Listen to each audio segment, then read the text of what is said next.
So after playing the amazing Resident Evil 4 remake that was released earlier this year, I developed the urge to grind the other RE remakes that I haven't played before. I put on my big boy pants and finally played Resident Evil 2 Remake, which we all know is a really good game as well. Then I moved on to Resident Evil 3 Remake, and this is the one I wanted to talk about because although it is the black sheep of the remakes, it's also the one I think can get more appreciation with age. I say that because most of the criticisms of 3 Remake were that it was just too short. This is roughly a 5-hour game and it cost a full $60 back in 2020. People weren't very happy about that. Where's my money? It's mainly the reason why I didn't immediately get the game even though I was a Resident Evil fan then. I wasn't gonna spend $60 on a 5-hour game. I'm smarter than that. 3 years after its release, I got the game for $10.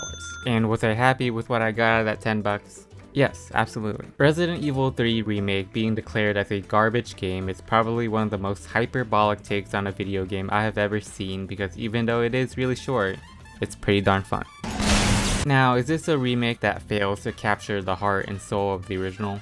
Sure. Is it a step down from Resident Evil 2 Remake? Arguably, but those are factors I want to filter out for this video. I just want to assess this game in its own right based on the price I paid for. Also, there will be substantial spoilers here as I will kinda go step by step through the game, so there's your warning. But without further ado, let's talk about Resident Evil 3. Starting from the opening in Joel's apartment, the presentation of this game is phenomenal. It begins in first person, black and white filter, it's raining outside giving off Sin City vibes. The game touches upon Jill's trauma caused by the events of the original Resident Evil. Lots of pills lying around, she looks at herself in the bathroom mirror and she's turning into a zombie. She's freaking out, but it was just a nightmare. You go take a look in the mirror again and find out you're fine as hell. And as Jill turns around to leave the bathroom, the game at last transitions to third person and I was like, ooh, that's kinda clean, not gonna lie. Then not even 5 minutes into the game yet, bam, the nemesis Kool-Aid Man through your wall, initiating an intense yet epic set piece escaping from this hulking beast while the zombie outbreak's going down in Raccoon City. It's an intro with a lot of cinematic spectacle which really sets the tone for this entire game. In contrast to Resident Evil 2 that has a heavy emphasis on survival horror with resource management, backtracking and a prolonged sense of dread, Resident Evil 3 goes for the more streamlined approach with scripted but riveting action sequences that keeps the game moving. A direction that sacrifices a lot of intricacy but still makes for a thrilling experience. Once the game irons itself out, you're thrown into downtown Raccoon City, which is undeniably the best section of the game. Although the area is rather small, it does feature the looping level design that makes Resident Evil games so good. Running around the streets, backtracking, trying to gather every resource with key items. I'm telling you, this game starts off very strong. This is also the section, and unfortunately the only section, where Nemesis pursues you in an unscripted manner, and while I don't think he's as effective as a stalker enemy compared to Mr. X from Resident Evil 2, he definitely stressed me out more.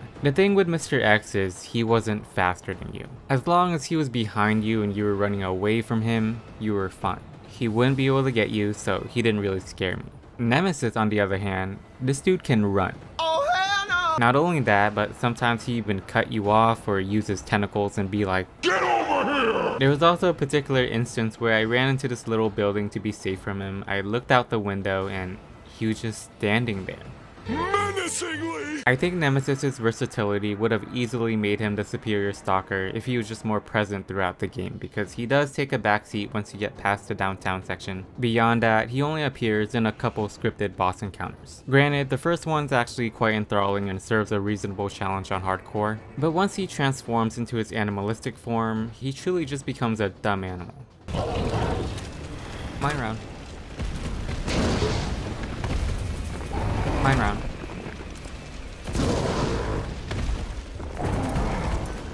Mine round. Mine round. Mine round. Mine round. Right, let's do this. I win. It's the same deal with the third and final boss, which are interestingly designed, but their potential is only realized in higher difficulties, which I will get to later. Moving on to the RCPD level though, which was a major location in Resident Evil 2. The game switches you over to Carlos, who I haven't brought up yet, so let's talk about him really quick. Carlos has got to be my favorite supporting character in a Resident Evil game currently. He's a really laid back guy with a lot of charisma. It's alright, you go on ahead. I'm not gonna die on you, leave you in a cold, cruel, Carlosless world. Okay. He's one of those kinds of people that handles hostility very well. In fact, that's how Jill initially is around him because he works for Umbrella, the company who's responsible for this outbreak. In the beginning of the game, when you're in Jill's apartment, you can see her evidence board piecing together how shady Umbrella is, so Carlos working for them instantly rubs her the wrong way. But as emphasized in Crisis Core Final Fantasy VII as well, just because you work for a dickbag corporation doesn't mean you're a dick. Similar to the main protagonist in that game, Carlos is completely unaware of the dark secrets involving the company he works for and is genuinely a good guy who has that same desire to be a hero saving people. I won't be catching the train. Why not? No, there'll be new orders.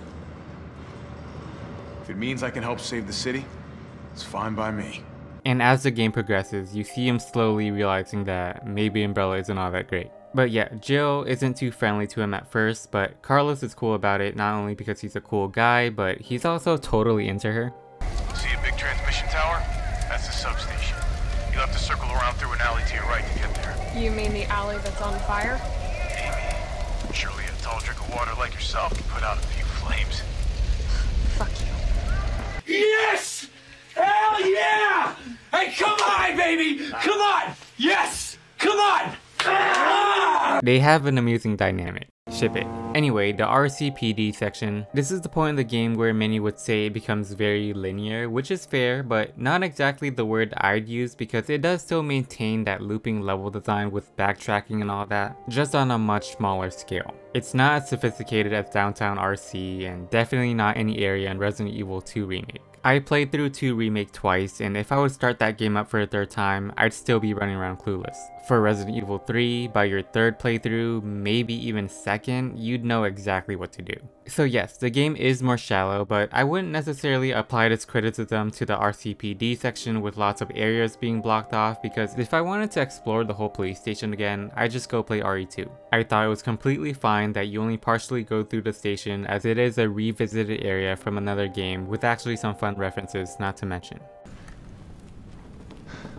Now here's a weird fucking door. Leave it. We're here for Bard. Better not.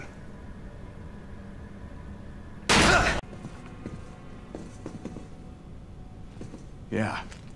Welcome, Leon. Bet you had a kick-ass first day.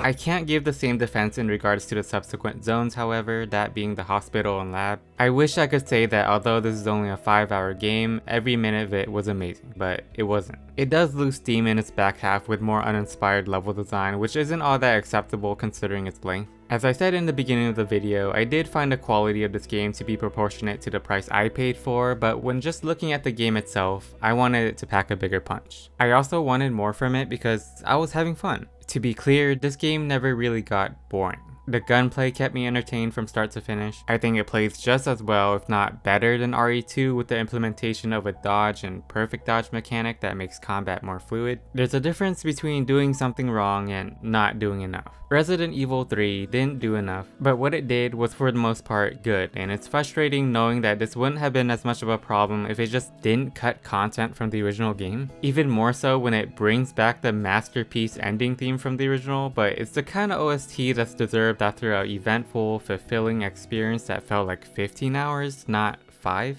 I'll let it play for a little bit.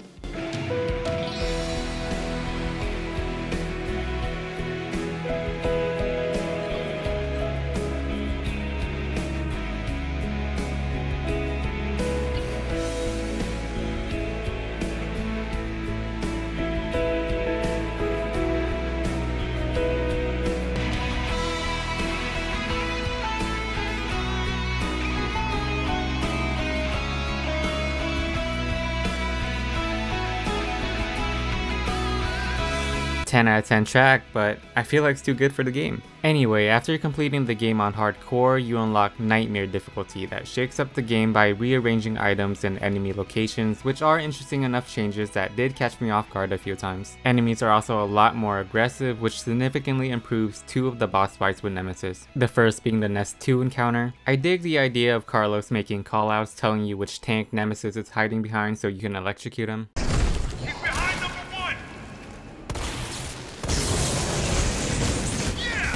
But in any difficulty below Nightmare, they're not very necessary because If you open your fucking eyes. in the higher difficulties, however, the zombies that spawn into the arena become a lot more problematic. They were definitely more competent in keeping my attention away from Nemesis to where Carlos's callouts became more useful than any callout I have ever received in the Gulag. Here comes the war! Behind you!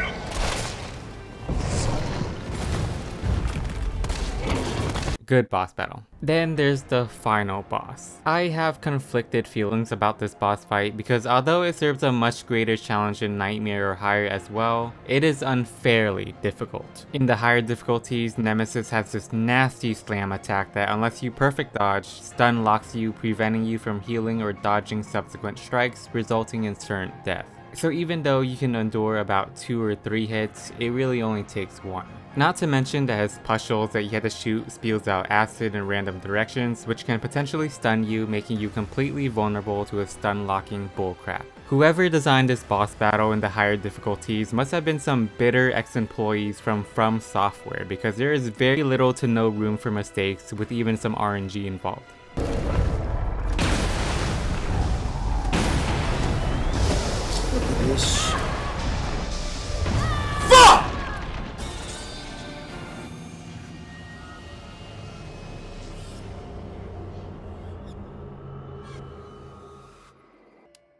Fuck this shit!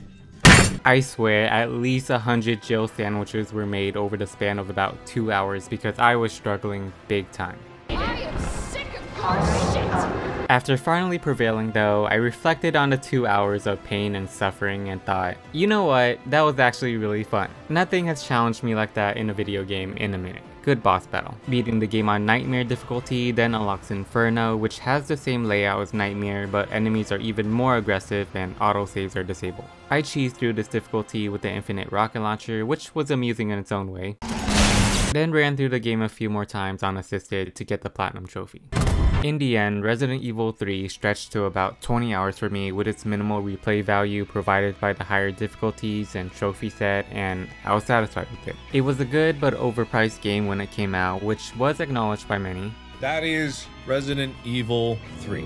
I did enjoy the experience of it. I did. I had a great time. I am just left a little sad that the experience ended so quickly. And as fun as I had playing this game, I can't justify the $60 price tag. If this game was $40, I think half my criticisms would probably be invalid, but hey, that's just me. And now it's just a pretty good game. If this game just stayed in development a little longer than it did, considering it came out merely a year after Resident Evil 2, I think it would have easily been another elite remake because that first few hours from the electrifying opening to the elaborate downtown section were top tier stuff. Everything that came after did feel rushed. That, on top of the severe shortage of content, definitely makes this title one of the less eventful entries in a franchise, but still one I am happy to have in my collection. When it comes to controversial games like this, I tend to be the it's not that bad kind of guy, so I'm gonna tell you, it's not that bad. With how much you can get it for nowadays, it's nothing less than good. So I'm gonna give Resident Evil 3 7 Jill sandwiches out of 10.